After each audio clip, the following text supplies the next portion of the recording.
Hi అండి. ఈరోజైతే నేను చిన్న రొయ్యలతో ఫ్రై ఎలా చేసుకోవాలో చూపిస్తున్నాను, చూసేయండి. చిన్న రొయ్యలు అంటే ఏం కాదండి, చాకరేలు అంటారు కదా, అవి వాటితో ఫ్రై ఎలా చేసుకోవాలో చూపిస్తున్నాను.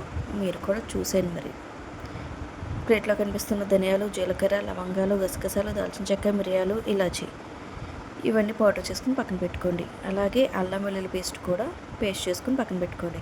అలాగే ఆనియన్స్, పచ్చిమిర్చి, కరివేపాకు కట్ చేసుకుని పక్కన పెట్టుకోండి. ఈ రొయ్యలు ఉన్నాయి కదా, వీటిలో ఉప్పు వేసుకుని బాగా కడుక్కోండి.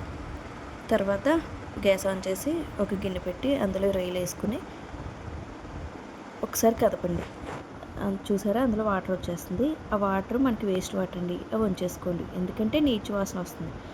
వంచేసాక ఉప్పు, పసుపు, కారం వేసుకుని బాగా కలపండి. చూసారా, తర్వాత ఒక ప్యాన్ పెట్టుకుని అందులో ఆయిల్ వేసుకుని పచ్చిమిర్చి, ఎండుమిరపకాయ, జీలకర్ర, కరివేపాకు వేసుకుని బాగా ఫ్రై చేసుకోండి. తర్వాత ముందుగా మన రొయ్యలు పక్కన ఉన్నాయి కదా, అవి కూడా వేసుకుని బాగా ఫ్రై చేసుకోండి. చూసారా, ఫ్రై అవుతుంది. ఇప్పుడు అల్లం వెల్లుల్లి పేస్ట్ కూడా వేసుకొని ఇంకొకసారి ఫ్రై చేసుకోండి. పచ్చి వాసన పోయేంత వరకు ఫ్రై చేసుకోండి. ఆయిల్ పైకి తేలుతుంది చూసారా. తర్వాత ఆనియన్స్ వేసుకోండి, అది కూడా బాగా ఫ్రై అవనివ్వండి. చూసారా, మూత పెట్టేస్తే ఒక 5 మినిట్స్ ఆవిరికి మగ్గుతుంది. అది పర్ఫెక్ట్గా అవుతుంది. ఆయిల్ కూడా సెపరేట్ అయింది చూసారా, ఆనియన్ కూడా మెత్తగా అవుతుంది. తర్వాత ముందు వేసిన దాంట్లో కొంచెం కొంచెం వేసాం కాబట్టి మళ్ళీ పసుపు, ఉప్పు వేసుకుని కలుపుకోండి.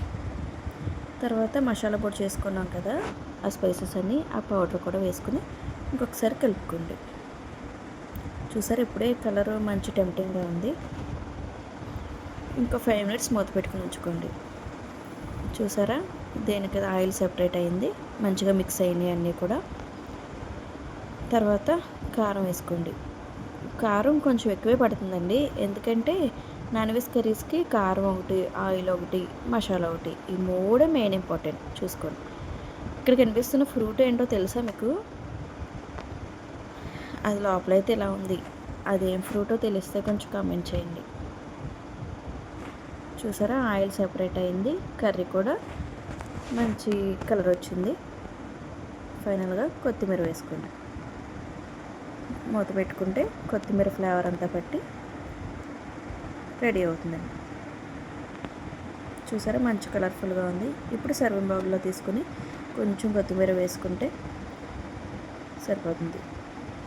చూసారా, రొయ్య కూడా చాలా బాగా ఉంది, బాగా బాయిల్ అయింది. అంతే అండి, ఎంతో ఈజీగా రొయ్యల ఫ్రై రెడీ. సబ్స్క్రైబ్ చేసుకోండి.